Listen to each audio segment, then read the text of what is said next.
აპრილის თვიდან გაკეთდება კლუბი. კლუბში ძირითადად რაც იქნება გამოცდილების გაზიარება, საუბრები. გარჩევა სხვადასხვა მასალების, ისეთი როგორიც არის სურმუხტის ფილები, როგორიც არის სხვადასხვა აფეთქებები, როგორიც არის დაობეცილი და ასე შემდეგ.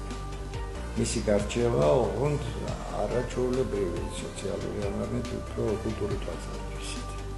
ანუ სამყაროს ხედვის მეორე მხარე.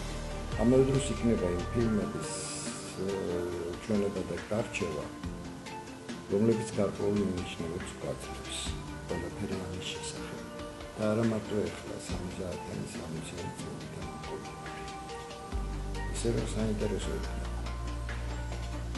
და მსურველები იქნება შეიძლება ალბათ ქეთი შეიძლება დონიას და ისინი დედალობებს წესებს და კლუბის ჩიგაწევრიანების თუ ერთობლივ